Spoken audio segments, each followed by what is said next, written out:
Aujourd'hui, on va décortiquer un document qui a l'air un peu rébarbatif de prime abord. C'est le référentiel du BTS Métier de la mode, chaussures et maroquinerie. Ah oui, et le titre est un peu long. Un peu, oui.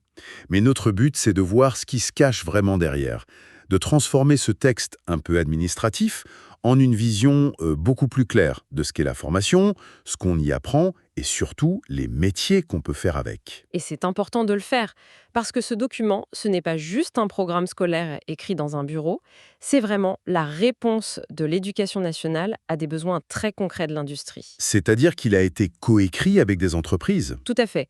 Chaque ligne, chaque compétence a été pensée avec des professionnels du secteur, de la chaussure et de la maroquinerie. C'est un peu comme un contrat en fait. D'accord, alors allons-y, plongeons dedans. La première chose, c'est qui est la personne qui sort de ce BTS? Le référentiel parle de cible professionnelle, de technicien supérieur en bureau d'études. Oui, des termes un peu techniques. Concrètement, ça veut dire quoi? C'est qui cette personne? Alors pour faire simple, c'est la personne qui fait le lien. Le lien entre le créateur, le styliste qui a une idée, un dessin, et la production en série, l'usine. Ce n'est donc pas l'artisan qui va fabriquer un sac de A à Z. Non, pas exactement. C'est plutôt un superviseur technique. Son rôle, c'est de prendre le croquis du styliste et de se demander, OK, comment je transforme cette vision en un produit qu'on peut fabriquer des milliers de fois de manière fiable et rentable. Il est vraiment à la jonction entre l'art et l'industrie. C'est ça. Et le contexte est clé. Le référentiel nous dit que même si beaucoup de production de masse est délocalisée, Oui. la France reste le cœur pour la conception, le développement et surtout la fabrication du luxe et du haut de gamme. C'est là que ce technicien est indispensable. Et le document parle aussi d'une vague de départ à la retraite, la génération du baby-boom. Oui, et ça c'est un point fondamental. Ça veut dire qu'il y a un vrai besoin de renouvellement, que les savoir-faire risquent de se perdre. Le risque existe. C'est pour ça que l'enjeu de la transmission est au cœur de ce BTS. Il faut former une nouvelle génération qui maîtrise à la fois les gestes, le savoir-faire traditionnel, mais aussi les nouveaux outils, le numérique. C'est une mission de préservation, mais aussi d'innovation. Si on devait utiliser une image, ce serait un peu comme l'architecte d'un sac à main de luxe. J'aime bien cette image. Le créateur dessine la façade, l'esthétique. Et lui, notre technicien, il dessine les plans, s'assure que la structure est solide et que le bâtiment peut être construit. Des centaines de fois à l'identique. C'est une excellente métaphore, avec une petite nuance. Son obsession, c'est la reproductibilité parfaite. Que le millième sac soit absolument identique au premier. C'est ça l'excellence industrielle. D'accord, je vois. Le portrait est bien plus clair. Alors comment on forme cette personne? Le référentiel s'articule autour de trois grands piliers, trois activités. Concevoir, industrialiser et organiser. C'est le squelette du métier, le triptyque qui fait toute sa valeur. On peut commencer par la première si vous voulez, concevoir et développer les produits. La partie la plus créative, j'imagine. Alors, mettons-nous en situation. Un styliste arrive avec un croquis. Que se passe-t-il? La première chose, c'est un travail d'analyse.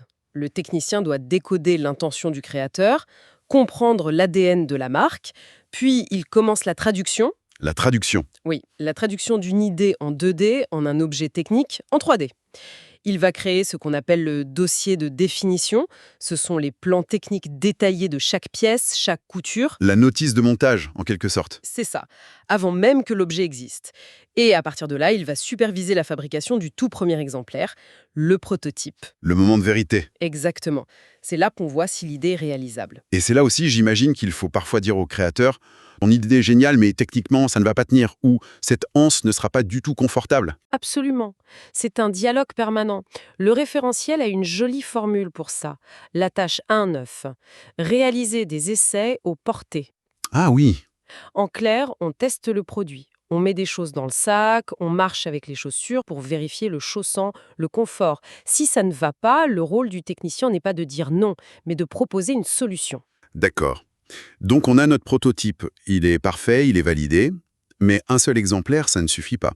Comment on passe de cet objet quasi artisanal à des milliers de pièces identiques? C'est tout le défi de la deuxième grande activité, l'activité A2, industrialiser le produit. C'est là que ça devient vraiment intéressant. Oui, La question n'est plus est-ce qu'on peut le faire, mais comment le faire des milliers de fois, au meilleur coût, avec une qualité constante. C'est la phase de l'optimisation. Il devient le stratège de la production. C'est exactement ça. Il va écrire la recette de fabrication pour l'usine. C'est le dossier d'industrialisation. Tout y est décrit. Quelle machine, quel fil, combien de temps pour chaque étape. Et j'ai vu un détail important dans le référentiel, ce dossier doit souvent être en anglais. Oui, c'est un point crucial. Ça montre que le métier est devenu international. Le technicien doit pouvoir communiquer un savoir-faire très précis à des équipes qui sont parfois à l'autre bout du monde. C'est un profil bien plus complet qu'on ne l'imagine. Tout à fait. Et un exemple très concret de cette phase, c'est la graduation pour la chaussure. Le prototype est fait en une seule pointure, disons un 38. D'accord? La graduation, c'est l'opération technique, souvent faite sur ordinateur, pour décliner le modèle dans toutes les autres tailles, du 36 au 41, en gardant des proportions et un confort parfait. C'est de la haute précision. Ok, la recette est prête, les tailles sont déclinées, on peut lancer la production. Mais je suppose que ce n'est pas si simple, il y a toujours des imprévus, non? Toujours. Et c'est l'objet du troisième et dernier pilier. A3, organiser et suivre la production. C'est le pilotage au quotidien. Il faut s'assurer que la recette est bien suivie. C'est ça. Il faut gérer ce que le document appelle les aléas de production. Une machine en panne, un cuir qui ne réagit pas comme prévu. Le technicien doit être là pour trouver des solutions et vite, pour ne pas arrêter toute la chaîne. Il est donc aussi un peu pompier sur les bords. Un pompier et un garant de la qualité. Ils mettent en place les contrôles pour que chaque produit qui sort de la chaîne soit parfait. Et il y a une autre dimension, très importante. Laquelle? C'est une dimension de management. Le référentiel est clair, il doit organiser et superviser le travail d'une équipe de production. Ah oui, quand même. Je ne m'attendais pas à ça. On imagine un rôle très technique, mais en fait, c'est aussi un manager. Dès le début, la formation prépare à ça, à communiquer, à motiver, à former une équipe. C'est vraiment complet. Alors, avec tout ce bagage, ça donne quoi comme premier poste en sortant de l'école? Eh bien, le référentiel est très clair là-dessus.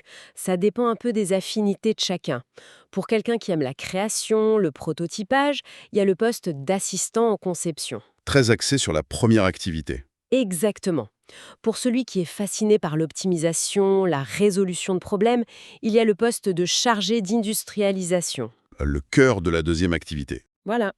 Et pour celui qui aime l'action, le terrain, la gestion d'équipe, il y a assistant du responsable de production. Ce qui correspond à la troisième activité. C'est ça.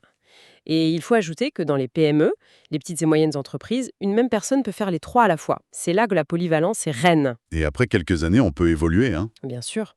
Les perspectives sont très claires. On peut devenir responsable du bureau d'études ou responsable de production. Ce BTS, ce n'est pas une fin en soi, c'est un vrai tremplin pour une carrière. Finalement, si on résume, ce BTS forme vraiment le maillon essentiel entre le créateur et l'objet fini.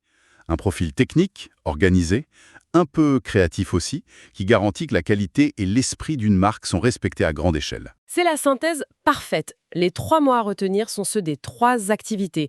Concevoir, industrialiser, gérer. C'est ce qui définit ce professionnel. Et pour terminer, une petite question qui me vient à l'esprit. Le document insiste sur la préservation du savoir-faire français. Ce BTS forme aux technologies modernes, comme la 3D. Alors, la question qu'on peut se poser, c'est comment cette nouvelle génération va-t-elle utiliser ces outils numériques, non seulement pour préserver ce savoir-faire, mais peut-être aussi pour le réinventer? C'est toute la question et c'est ce qui rend ce métier passionnant pour l'avenir. Voilà, on espère que cet échange a permis d'y voir plus clair. Pour celles et ceux qui souhaitent découvrir d'autres formations, de nombreux autres épisodes sont disponibles sur le podcast et la chaîne YouTube. Choisis ta formation et ton métier.